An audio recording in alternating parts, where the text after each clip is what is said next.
The following podcast is part of the Underdog Sports Podcast Network. For advertising information or to find more great podcasts, visit us at www.theunderdogsports.com and follow us on Twitter at RealTheUnderdog. What's going on, everybody? Welcome back to another episode of the Atlantic Files, the number one podcast and the number one division in the NBA, brought to you by the Underdog Sports Podcast Network. As always, joined by your hosts, myself, Alex Fishbein. We got Mike Bash. We got Dennis Clausen. What's going on, fellas? Not much. How are you? Just another day as we get closer and closer to NBA's tip-off with no Kyrie Irving, probably. He's an idiot. As So of right sick now, of him. no Kyrie, no Ben Simmons. So both of us are losing somebody. I mean, this one feels like a no-brainer to me, to be honest with you. I mean, but it's funny though. I've been saying for a while. Did I not say it a while ago? Ben Simmons for Kyrie Irving. I mean, I think I remember saying that. But Kyrie Irving said if the Nets trade him, he'll retire. And if the Nets keep him, he won't get vaccinated, so he can't even play for us. So it's a lose-lose. What a pain in the ass he is. But this is exactly why I go on these rants about this idiot, because this is the crap that he does. He's lost his mind. Like, is anybody out there? I mean, we know that the Nets have probably the worst medical staff on the planet. They misdiagnosing LaMarcus Aldridge's heart ailment, and now they got a guy running around who needs serious psychiatric evaluation, and they're just letting him run around like a lunatic. I will say when the things came out about his liking of the conspiracy theory things and like what those conspiracy theories were about, I was like, all right, this is taking it to a whole new level. He's absolutely is nobody not scared of this guy on the Nets? Like, are they okay with it? Like, I mean, Harden and KD got to be like, yo, we got to talk. This guy he's batshit crazy. I wonder if he's one of those guys where, like, if you're in the locker room or something talking about stuff and he just starts like preaching to you about like random things that like you never wanted to hear about. Yeah, he starts talking about the government's weather change machine. And I mean, we started off with this though, right? Remember, like, when he was talking about the world is flat? Yep. Which, okay, like, that's, a lot of people have that argument. If you're gonna say that, that's fine. Like, right, okay, whatever. The world is flat. That right there though was they should have been pumping some Zoloft or Paxil or Prozac into this guy as soon as he started that, because he might have had a chance to be normal. But that was just that opened the gate a little bit for just how idiotic and nuts this guy was going to turn into. Oh, I agree.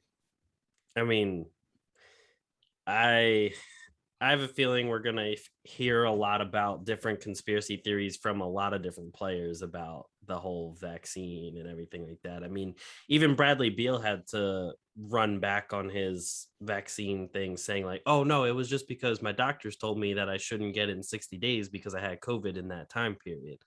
But at the time he was like, I did my research, I'm not getting the vaccine.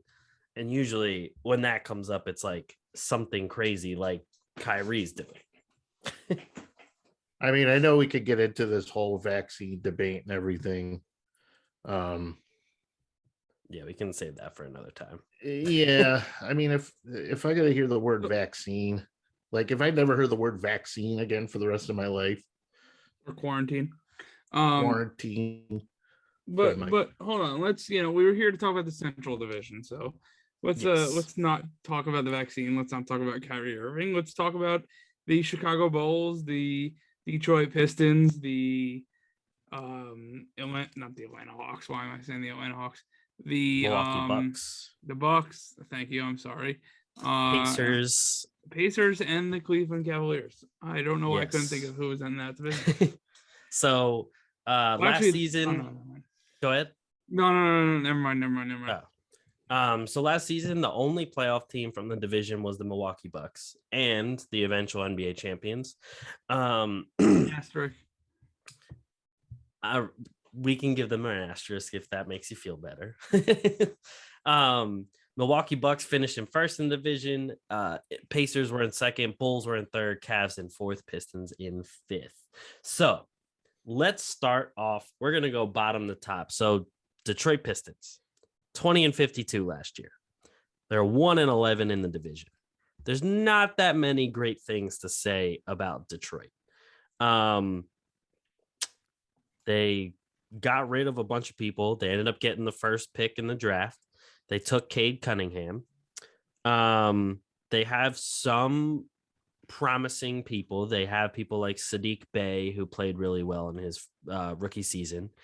They now have Hamidou Diallo. Probably butchered his name, but they have him.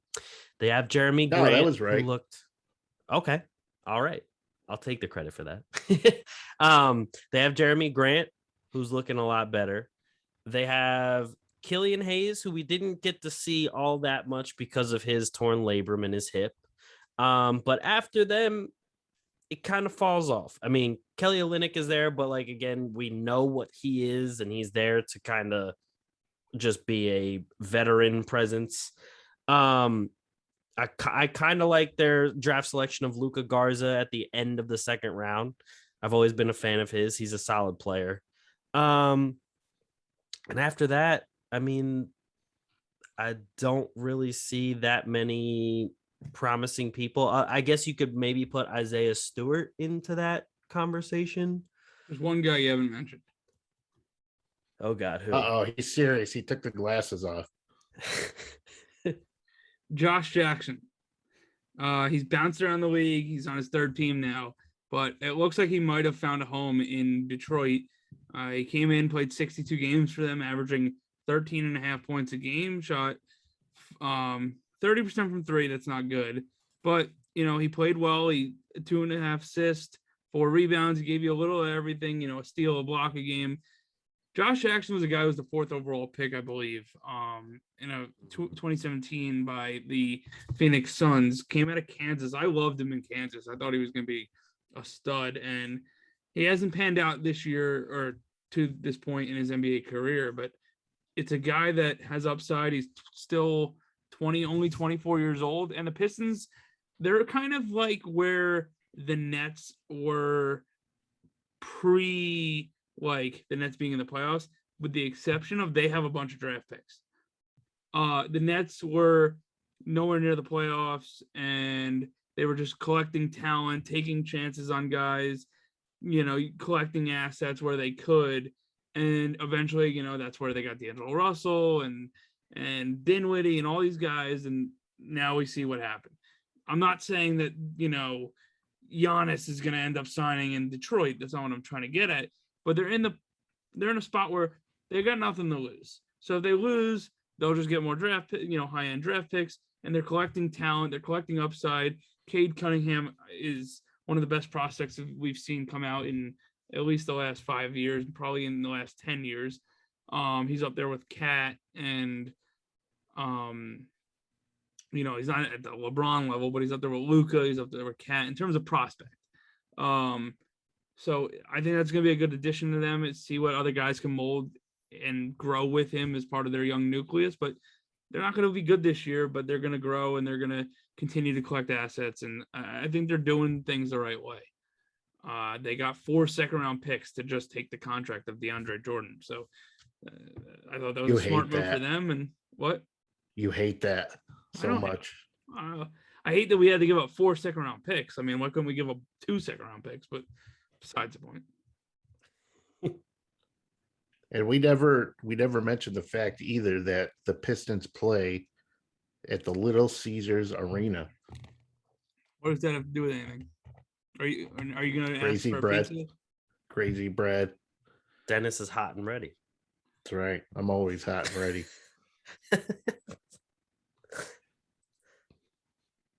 If you haven't tried anywhere else with that, or no, I looked at it and I saw Little Caesars. Of course, got the brain going a little bit. And I was just thinking of crazy bread, stuffed pizza, the stuffed crust. Have you ever had their soft pretzel pizza? I kept seeing it on commercials, but I never had Yeah, I feel like that was one of those things that they advertised, but nobody ever had it. I felt like it's like a lie. Like nobody ever, Yeah.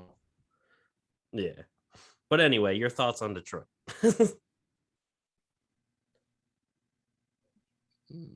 Hold on, my brain's getting rid of the pizza. I mean, Detroit's Detroit. I don't think they're going to be anything different than what we saw last year. There's going to be maybe more ticket sales with Cade Cunningham in the mix. Isaiah Stewart showed flashes of talent. I'm sure he's a capable center in the league, a guy who can certainly he's had some good games in the league. So that's a guy definitely who has potential to do some good things. Jeremy Grant. I mean, you can't really say it enough about the transition, the progression since his days in Denver versus in Detroit. I mean, it's not that they don't have upside, but there's going to be a lot more losing seasons up ahead. And unfortunately, we're going to see Dwayne Casey. It wouldn't be unreasonable to think that this might be his last season in Detroit. They'll probably wind up with a top pick again going into next season. Dwayne Casey might be on his way out because I don't see them improving under him. He's not, in my opinion, he's not really a good coach anyways. We saw that in Toronto, which is the reason why they got rid of him, because he couldn't do anything. So, yeah, they're going to have a lot of growing pains to get over moving ahead, but they got a lot of little pieces. Jeremy Grant, of course, is the best player that they have. Arguably, we haven't seen anything out of Cunningham yet. Isaiah Stewart's pretty good. Sadiq Bey did well last season. Kelly Olynyk, just the guy always has a place to play regardless. He's always going to get money. He's always going to get paid. He's always going to be somewhere. So, but I mean, we're not going to expect anything coming out of Detroit. The best thing that Detroit has is Little Caesars. Basically, what you're saying is that Detroit is just going to sit here, play their season out, and they're going to hope for Paulo Banchero or Chet Holmgren. Pretty much. Yes. Top pick, whoever that might be, because we don't know. I mean, it changes so much going into the year. We have no idea what the hell's going to happen between now and then. So I'm sorry, I'm just looking at a mock draft real quick, and this is the funniest thing I've ever read in my life. Wendell Moore, he's the 107th ranked player out of Duke, right? They're a standout defender with NBA level athleticism, but is really struggling to put together on the offensive end. Their player comp, almost Mo Harkless. Almost Mo Harkless. Almost Mo Harkless. I mean, that's not good because Mo Harkless isn't even good as Mo Harkless. So if you're almost Mo Harkless, that's not saying much. Especially there's another one that's almost Trey Lyles. And then this one's good. Frank Kepnang is player comp healthy Andrew Bynum. I mean, that's better than the other ones. A quick story about Frank. He is my boy. He went to high school right down the street from me, and the first time I picked up a camera to take pictures at basketball games was at one of his games. And he shared all my photos and actually got my name out in the basketball world photo wise.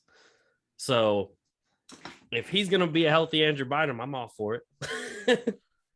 I mean, Andrew, but he had some good seasons, and then all of a sudden he just fell off the map. Right when he got traded to Philly. So, I mean, if that's your comparison, though, I mean, I'll take it. Certainly better than saying he's almost Mo Harkless. Or almost Trey Lyles. I mean, I'd be like, come on. But anyway, so Detroit, not much going on there. Probably going to be bad. Probably going to be last in the division again. So no, there's probably not. There's no probably about it. They're going to suck. Yeah, they are. So we'll move up to the Cleveland Cavaliers. Last year, they were only 2 wins better than Detroit. They were 22-50. However, they had much better looking young players. They also have Jared Allen now. They have Darius Garland. They have Colin Sexton. They drafted Isaac Okoro.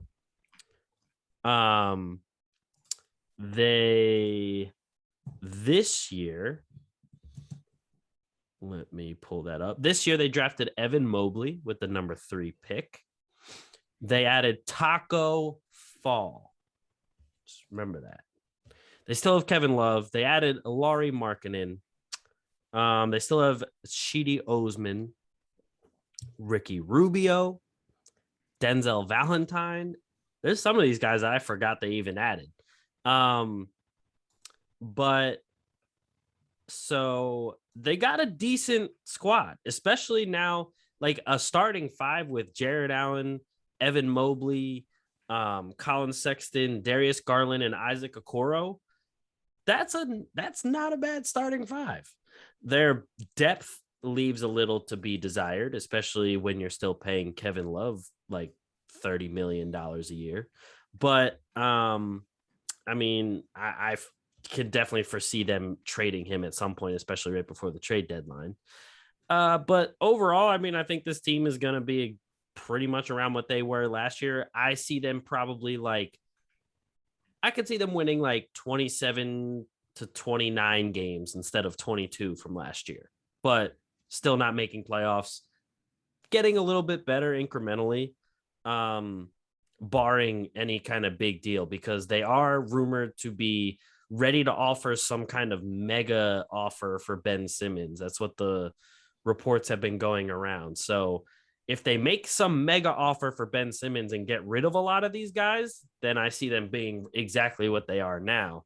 But if they can hang on to a decent bit of their youth and also add Ben Simmons, then that could boost them. So I see them right around the 27-29 win range. See, I think they could surprise a lot of people. I don't think adding Ben Simmons is something that would be beneficial to that team. I think that team right now is good where it's at.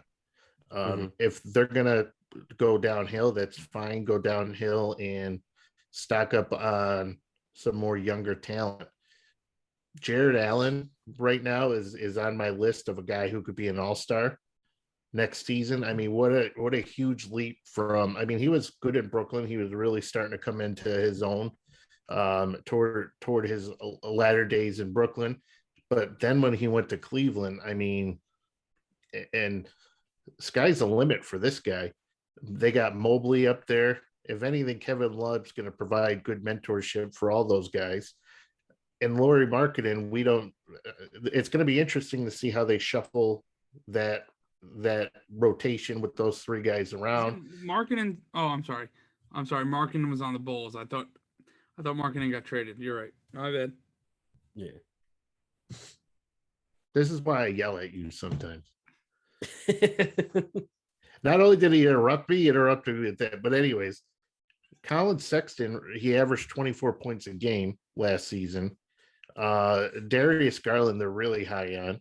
That's a pretty good starting lineup, to be honest with you.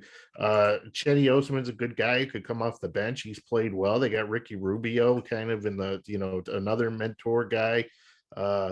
They have a lot of good pieces there. They could make some noise if they could find their groove, if guys could stay healthy. Markkanen's not the healthiest guy on the planet, but if he could stay healthy, if Jared Allen kind of stays and progresses even more, he could be a top 5 center in the league easily. True. I completely agree. I really like Jared Allen, especially on this team. And Colin Sexton's always been a guy I've been high about. I've been high on Jared Allen ever since the Nets got him.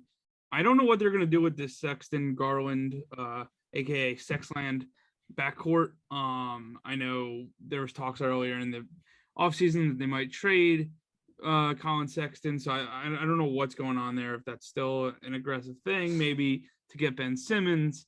But yeah, they're like a slightly better version of the they're like a half season ahead of what the Pistons were what the Pistons are. They're not going to contend for a playoff spot this year unless they make some major moves. But I do like Mobley. I do like the front court of Mobley and Allen. It's 2 7-footers, active, athletic guys, at the rim, and Mobley is going to have a little more of an offensive game. And I wouldn't be surprised to see if Jared Allen starts to like show more on the offensive side. I remember a couple of years ago when he was on the Nets, like the first game of the year we played Detroit, I think he took like 4 3-pointers. And I think he made one of them. And then he like didn't shoot threes the rest of the season. So I think there's something to be unlocked in Jared Allen, where you might see Jared Allen get, go from a 13 and 10 guy to like an 18 and 12 guy. Or 9 or 20 and 12 guy, that I'm not saying it's likely, but I could see that happening. I'm just looking through their roster. One guy I like on this team that not many of you, Alex might know because he's from Pennsylvania and he's from Philly. Lamar Stevens. Yep. He played last year. He only averaged 4 points a game.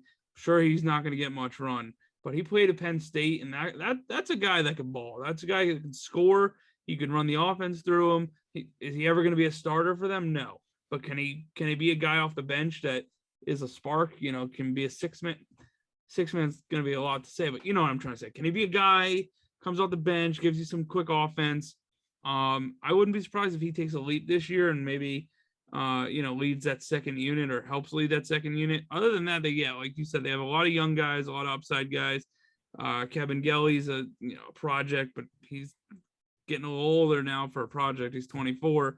And then they have everyone's favorite NBA 2K player, Dean Wade, the white D Wade, and Taco Fall. So yeah, I mean, I don't know what they're doing with Kevin Pangos on the roster, but this team, I agree with you guys, like 28 to 30 wins is probably their max this year, barring a trade or barring guys just going nuts and really progressing at a rapid rate. But they got a good nucleus there, and if guys stay healthy and guys produce the way we think they will be, they're not far off.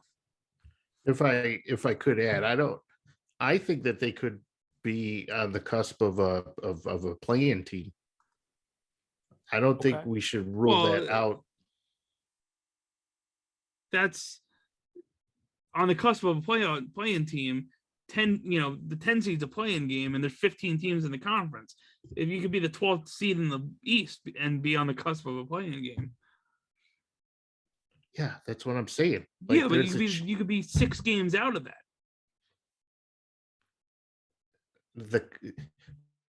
They could make the playoffs. I don't think so, but we'll see. How much you want to bet? I mean, I will say if they make a play-in game, I think all bets are off, because all you need is Sexton, Garland, Jared Allen to go off one game. Yeah, we forget that Colin Sexton, he averaged 24 points a game. That's an elite scoring guy right there. Jared Allen is a double-double and is on his way to being a high-end double-double kind of guy. Could be in the running for Defensive Player of the Year. So True. They have a lot of, if Lauri Markkanen just knocked his bullshit off and actually stayed healthy and actually played like the guy that Chicago drafted him for initially, the Cavaliers are a team that could actually play their way into the playoffs. It's not unreasonable to think that they could win way more than 28 games. I'm not saying they can't win 34 games, but I don't think they're going to get 38, 39 and make it into the playoffs. I mean, why couldn't they make it into the playoffs? I just think they're too young and they don't have enough, talent to lead them. They're young. No. The talent's young. I mean, I'm not saying they don't have talent. They don't have enough. People, Like Colin Sexton is not that young. I mean, he's been around for a while. He's like I said, he's averaged 24 points a game. Jared Allen's not that young. They've been around. Jared Allen's been around good players. So they have good players. They have Kevin Love still around, who at least can mentor these guys. They have Ricky Rubio, who's no slouch. These guys, they could make some noise in the Eastern Conference. The Eastern Conference is not that stable when it comes to teams. Are they outside like the top 4 or 5? Okay, but are they better than the Bucks, Pacers, or Bulls? They could. The Pacers are a consistently good team all the time, so they could be better than the Pacers. I don't think they're going to be better than the Bulls. I mean, I don't know why you asked me about the Bucks. That's stupid. Of course, they're not going to be better than the Bucks. I just don't know how many wins you think there are to go around. Well, look at all the teams that made the playoffs. Like the Wizards snuck in with like 38 wins. No, they had 34. I'm looking at it right now. So I mean, it's possible. That's all I'm saying. And I will say the Hornets made the play-in game. And they were 33 and 39. I said, and I gave them 28 to 30 wins. You guys are acting like I'm 12 wins off of what you think. You said 28 initially. No. I said 28 to 30. I'm just saying it's not completely unreasonable for them to reach the 10 seed and actually make the play-in game, especially because Charlotte, who was, their main guy was a rookie that made their whole team better. Gordon Hayward. So Gordon Hayward helped, but LaMelo Ball really seemed to unlock the potential of their team. No, I know. If you look at those bottom tier teams in the East, they could be better than the Wizards. They could be better than the Pacers. They could be better than the Hornets. The Raptors are going to be garbage. The Magic is garbage, and the Pistons are garbage. Thank you. Next team. All right, so let's move on to the Chicago Bulls. They're 31 and 41 last year. This is a team we've talked about a little bit. We had a good debate in one of our episodes whether that Chicago will be a top 4 team or not. They added Lonzo Ball. They added Alex Caruso. They added DeMar DeRozan. They still have Zach LaVine. They still have Kobe White. They had Patrick Williams that they drafted the other year, although I heard he just got hurt. I don't know how long he's out for. They added Vucevic last year. This team has a lot of talent. Their starters are going to be perfectly fine. The bench is going to be the main part of this team to look at to see how far it'll carry them, at least regular season wise.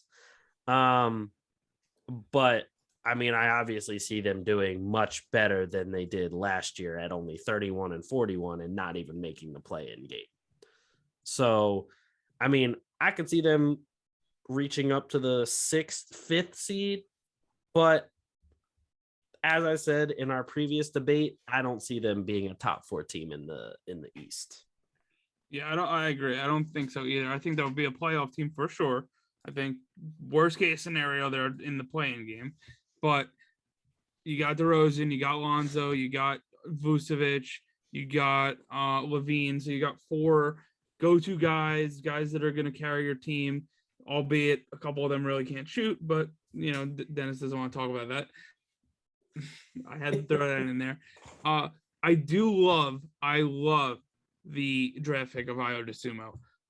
He's going to be the perfect guy for them as like a guy off the bench. A big point guard. He's kind of like he's like what everything that Lonzo is defensively, he's offensively. He's long, he's tall, he's athletic. He could play he could play fast, but he can also play under control. He's not comparable to Lonzo in any way. I don't want you to think that's what I'm trying to say. He's like the opposite of Lonzo.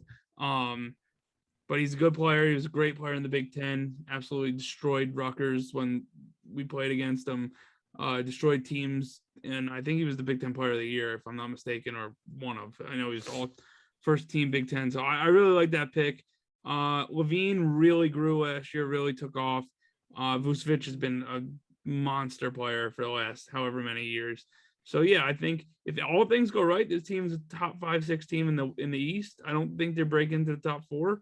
But I think they're definitely a playoff team, a team you don't want to face in a series. You don't want to, if you're the 3 seed and you're facing them as the 6 seed, you're not like, oh, we got the Bulls, it's an easy win. So it's they're going to be a good team. They have a lot of athleticism, a lot of size, a lot of exciting guys on that team. So if everyone stays healthy and plays their role, this could be a team that makes a deep run.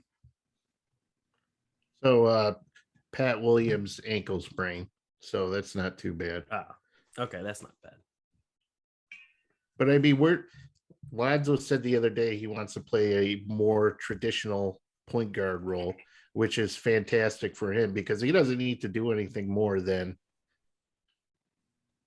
play defense. He needs to be that all-around player. He's not the best scorer on the planet, but he doesn't need to be on this team because you have Vucevic who could score, you have LaVine who could certainly score, you have DeMar DeRozan who could score. So if Lonzo Ball just took care of the ball, if he takes care of the ball, which he can do, plays good on a defensive end, which he can rack up rebounds, he can rack up assists. He's not a good shooter, but like I said, he doesn't need to be.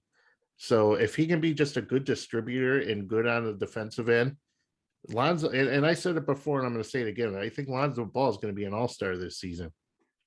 I just don't think people just get so caught up in the fact that he sucks at shooting, but he just adds so much more to the equation that I think this is going to be his best years are to come, and he's going to be playing with some really good players.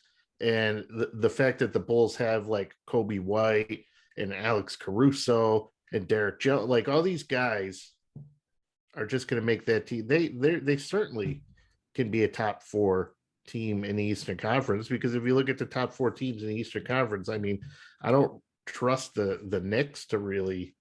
I mean, the Knicks were good last season, but I don't really trust them.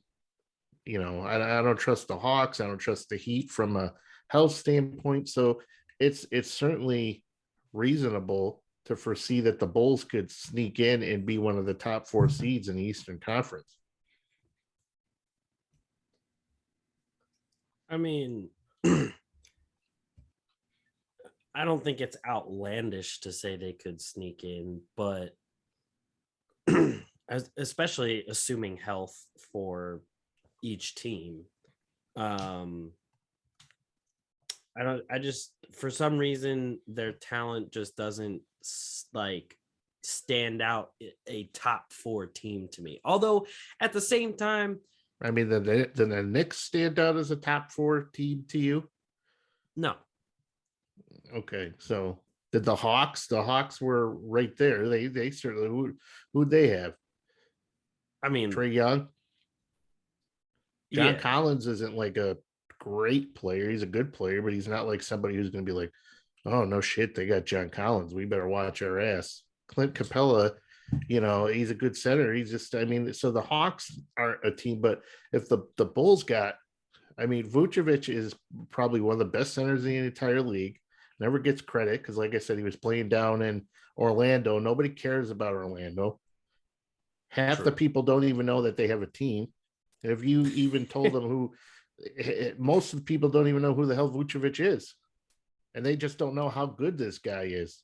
I mean, he is a great player. He's a great center. He's very underrated. You kidding me? He's probably one of the most underrated centers probably in the entire league. You talk about Cat, Rudy Gobert, blah blah blah. Nobody ever mentions this guy's name, but this guy's he's a freaking animal. So, yeah. The one thing in the back of my mind that makes me think that they could become a top 4 team is because I think of teams like the DeRozan Lowry Raptors, who got like a 1 seed. And I was looking at their roster, and it was like DeRozan, Lowry, Ibaka, Valanciunas, and then like that was right when Van Vliet was getting in the league, Siakam was getting in the league. And I can't necessarily say that team was so much better than this Bulls team. So when I think about that, I could see them being a top 4 team. But it's just, I don't know. It's just a gut feeling that I just don't see them getting into the top 4, at least not the first season they're together. Well, I'm saying it could happen. It could. I mean, I'm not going to trust the Knicks by any means. I'm not going to trust the Hawks, and I'm not going to trust the Heat. And the Celtics, I'm sorry, I'm not trusting them either. That's fair. I mean, there's a lot of stuff that those teams haven't proven, and health being one of them. So that's fair. Thank you. Let's of course. Let's move on. So second place team from last year in the division was the Indiana Pacers. They were 34-38. They also made the play-in last year. They were the 9 seed. They lost to the Wizards. And I don't know, this Pacers team, there's just not much to really be excited about. I mean, they brought in let's see here. They brought in Chris Duarte.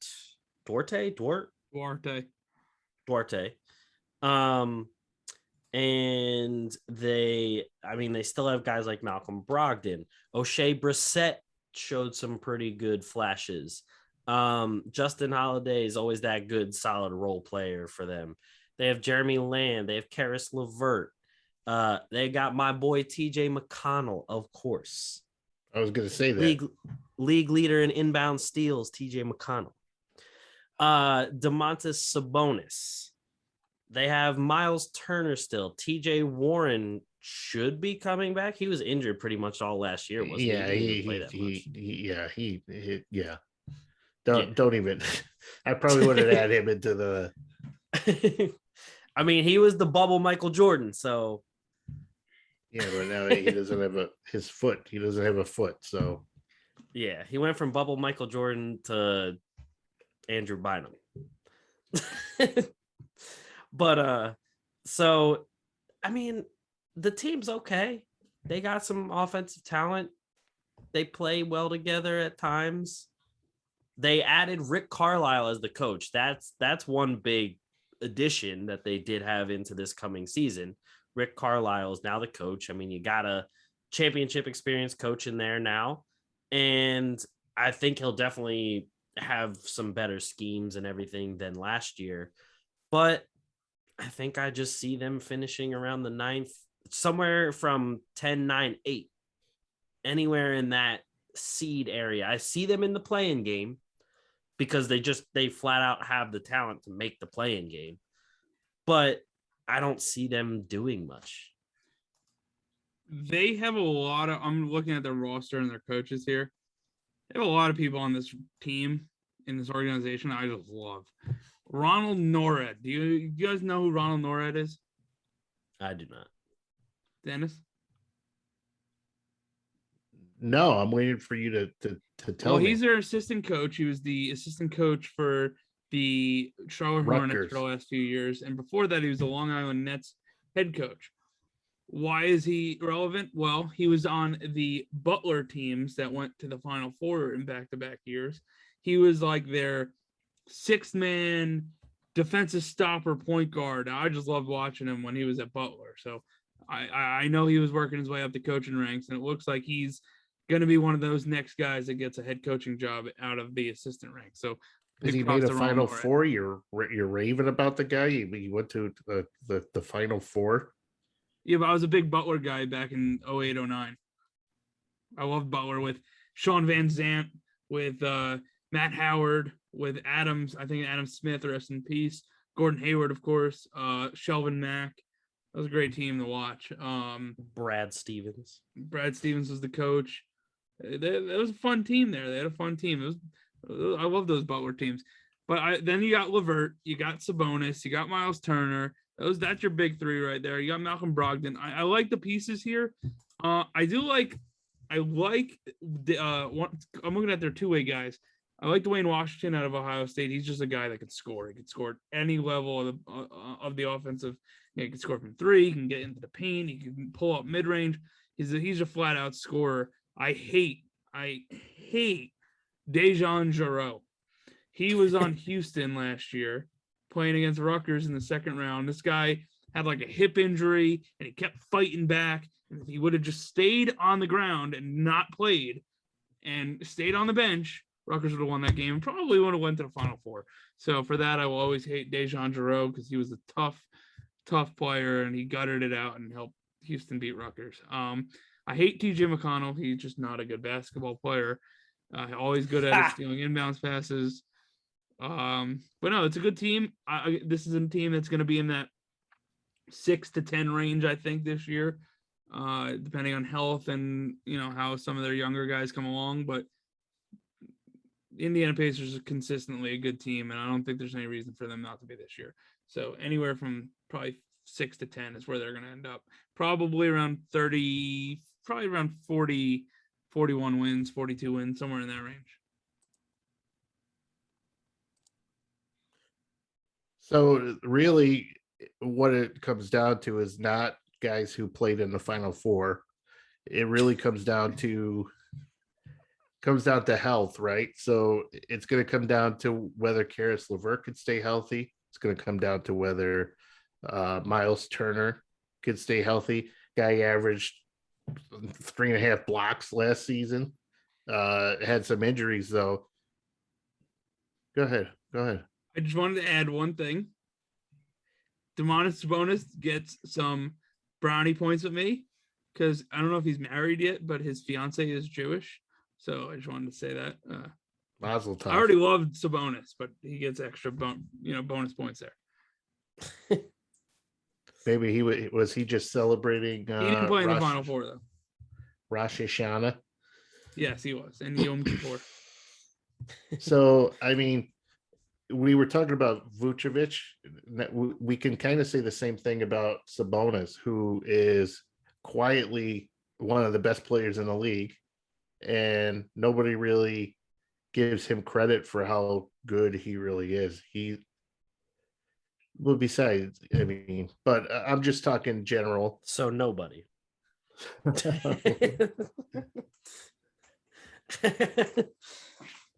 mean, Sabonis is a fantastic player. Last season, averaged 20 points, 12 rebounds. I mean, so if you take that and you add it into Miles Turner, who 3.5 blocks, Karis LeVert has always been a stud in my mind. He's just had some unfortunate injuries over the years. I remember watching that game, and I think it was against the Timberwolves where he got that compound fracture, and he's had the kidney issues and things like that. Had it not been for that stuff, Karis LeVert can easily be one of the best players around. I mean, he has all-star upside to him. Malcolm Brogdon played well at times, and then sometimes he disappears. TJ McConnell's a stud. The guy's probably could be 6th man of the year. TJ Warren, when he comes back, he's somebody you don't want to mess with because that guy can play. So the Pacers have a championship coach now. So there's not anything with this team that things are looking good for them. So they don't have the flashiest, the biggest superstars, but they have guys who can play. And if they could stay healthy, that's a team that can make some noise in the Eastern Conference. Oh, yeah. And I think one of the biggest issues they've had, too, is they haven't had a coach that has successfully been able to run a scheme with Turner and Sabonis on the floor at the same time. And so I think if there's anyone who's going to do it, it's going to be a guy like Carlisle, because he did that with guys like Tyson Chandler and Dirk Nowitzki. Now, I'm not comparing the two to those two guys. Are you trying to say TJ McConnell's like Steve Nash? Of course. But that I think is going to be their like litmus test is, are they finally going to be able to get their best 5 and have it be Miles Turner and Sabonis on the floor at the same time? Because a lot of the stats have showed like the offense is better with only Sabonis on the floor. The defense is better with only Turner on the floor, things like that. And they just haven't really meshed and coexisted that well. That I think is like the biggest test to watch for this season. Did anybody even bring up Jeremy Lamb? Just real quick. Well, they have Jeremy Lamb. He's good too. So it's just going to be health. Health is the biggest thing. Miles Turner has been street closed the past couple of years. So if he can actually, hit the floor and play and contribute all season. You okay over there? Yeah. What are you talking about? In street clothes. He played 62 out of 70 games in 2019-20, and he played he missed half the season last year, but he played 74 the year before that. And he played 81 2 seasons before that. I mean, what do you mean he's street clothes? Because he missed street games. He's street clothes. Oh, fuck's sake! He makes the he makes the street clothes list, man. If you don't play, you're making the street clothes list.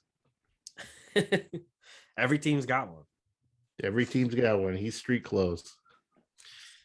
Yeah. So, I mean, there's just a couple things to look at for this team, but I mean, I still think they're a good team. It's just they're kind of like they're lacking another star to actually push them over the edge. And I don't think they'll ever get one. I don't think people are dying to go to Indiana. No, it's going to have to be someone in the draft. I mean, what the hell they have in Indiana? They got the Indianapolis 500. They got the Colts. They got. Oh boy, they got Hinkle Fieldhouse. They got. What did you say the last one? Hinkle Fieldhouse.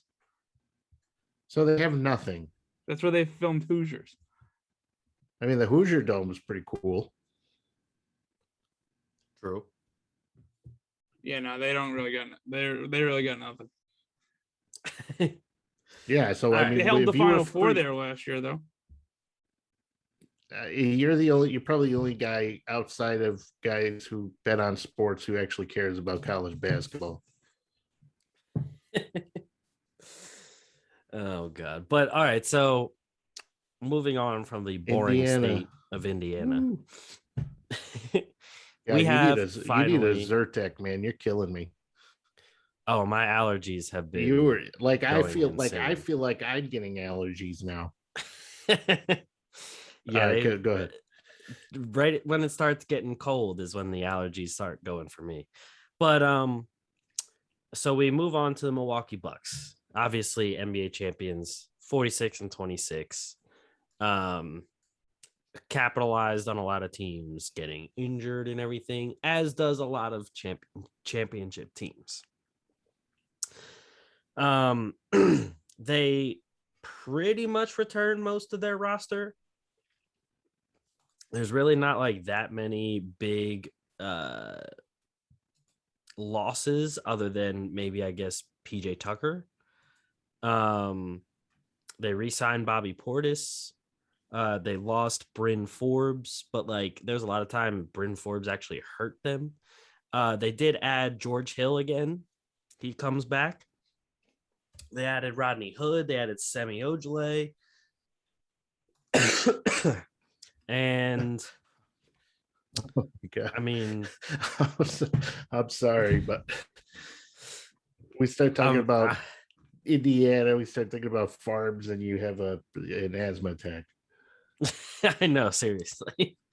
And hopefully they get Dante DiVincenzo back at some point from his injury in the postseason.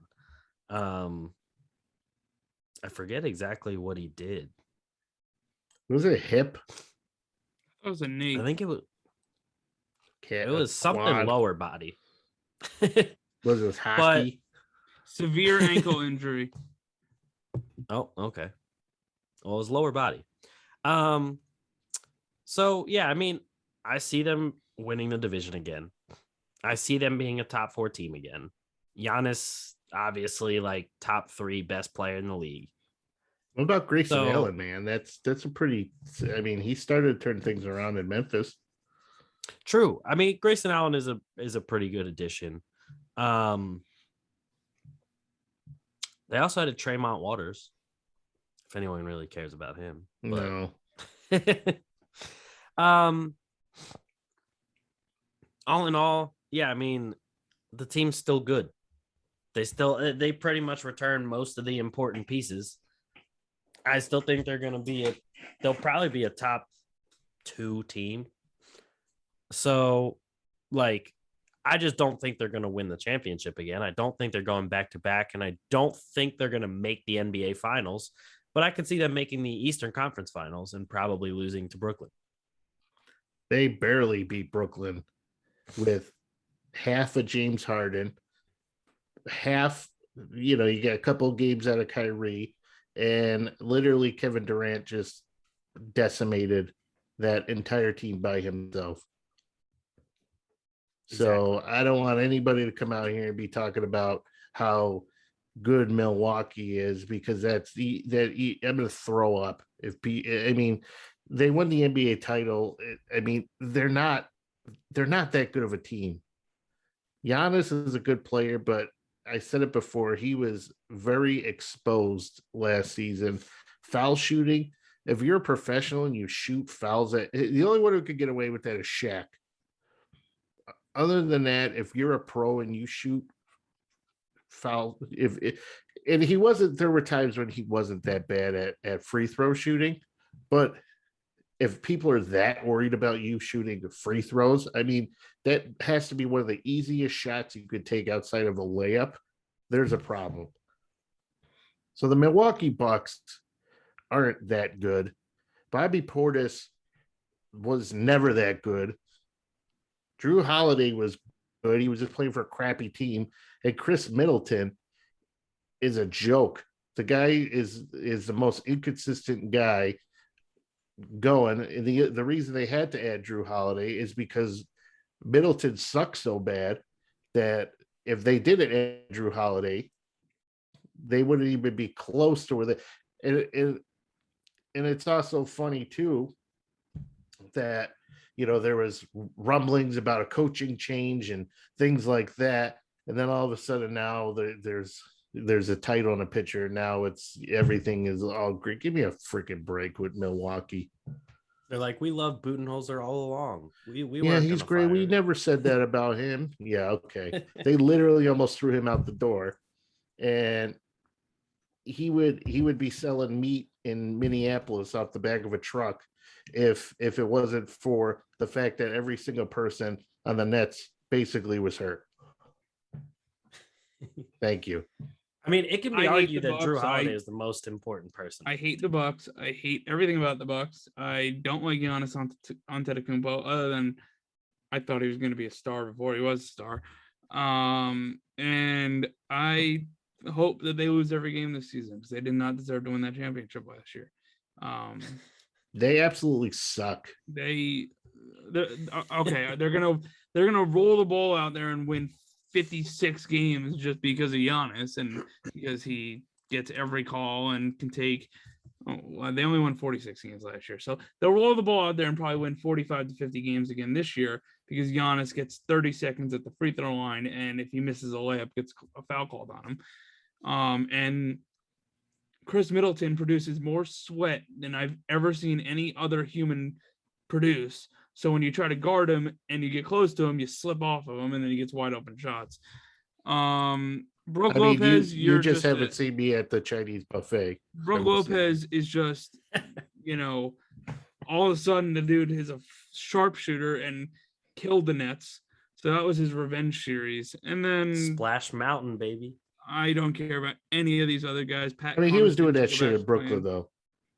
Yeah, he was. Pat Connaughton should go back to playing baseball.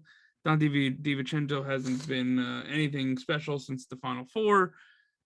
These European guys like Sandru Mamakhelashvili, I actually like him. He's from Seton Hall, but you know, the rest of these guys, Grayson Allen's a scumbag. Drew Holiday's good. I'll give him respect. And the rest of these guys are just good college players that are playing in the NBA. So yeah, you can't really hate. Oh, sorry, Mike. No, I hate this team. I hate this whole team except for Drew Holiday. I have respect for him. Yeah, I hate it too because nobody gave two shits about the Bucks, right? And I was the guy sitting there on a Tuesday night, 9 p.m. Eastern time, which is 8 p.m.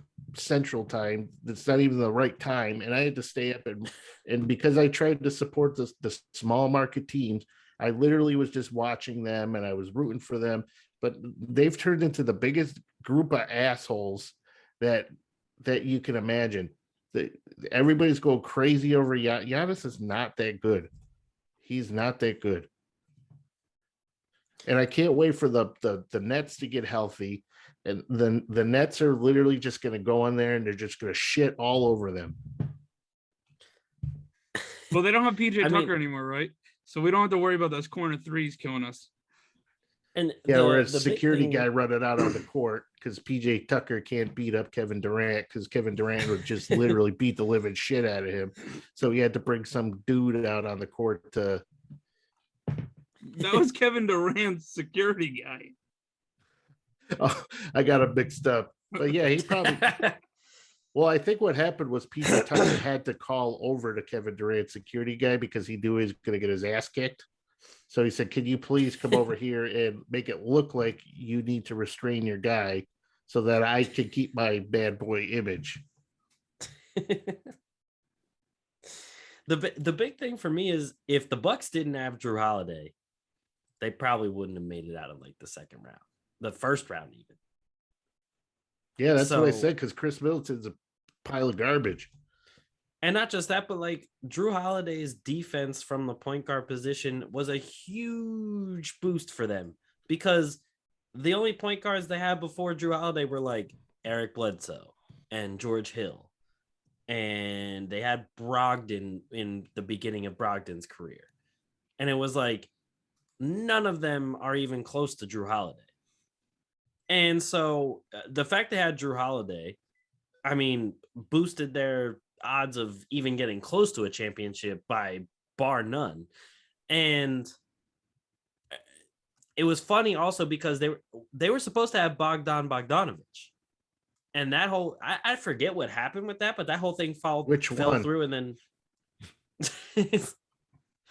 that whole thing. Which one, the white one or the even Atlanta. whiter one? The Mormon. No, I'm just kidding.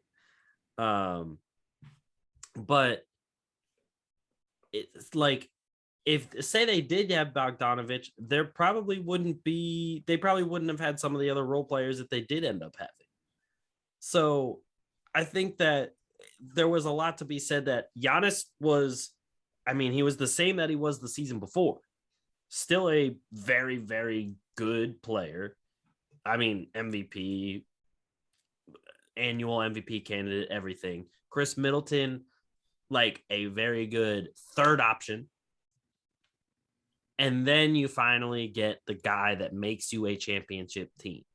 And I feel like a lot of people, like, yes, Giannis was the guy that, like, you know, put up the most stats, willed them to a win, whatever. But I think Drew Holiday doesn't get enough credit for what he did for this team. Hell yeah, he does it. Drew Holiday's the best thing that ever happened to that team. And the only reason why people never knew how good Drew Holiday was is because he was sitting in New Orleans playing on that crappy team with that idiot in LA who was hurt all the time. So the best thing that could ever happen to him was getting the hell out of New Orleans because, of course, he wasn't going to win anything when you're playing with the epitome of street clothes. And so nobody's going to really know how good Drew Holiday is, but he's the real deal. And if it wasn't for him, the Bucks wouldn't even have stood a chance at all. And he, like, most people don't remember the fact that Drew Holiday was an all-star in like his third or fourth season. So like he's been this good, but people just don't know it. And Yeah, I'm it's like glad he Vucevic. finally was able to show it. It's like Vucevic in Orlando. Like nobody knows who the hell he is. Exactly. But yeah, so I mean that's everything in the Central Division. We're done. I think that's it for us, unless you guys have anything else. No, can you just go get a Claritin or something, man? And just Trust me, that's the first thing I'm doing right after this. oh my god, you should snort that like Coke. Should do I'm Claritin. about to. I'm about to take a pill and snort a pill. You guys are crazy. Boy. But anyway, that's it for us. Thank you everyone for listening to another episode of the Atlantic Files, the number one podcast on the number one division in the NBA, brought to you by the Underdog Sports Podcast Network. Make sure you guys, if you're watching on YouTube, like, subscribe below. If you're listening on any of the audio platforms, make sure you give us a rating and review. That helps us out a lot. We're everywhere you get podcasts. So make sure you check us out. Tell a friend, tell everybody you know, tell your mom, your grandma, your dog, everybody. Thank you guys for listening, and we'll catch you guys next week. Peace.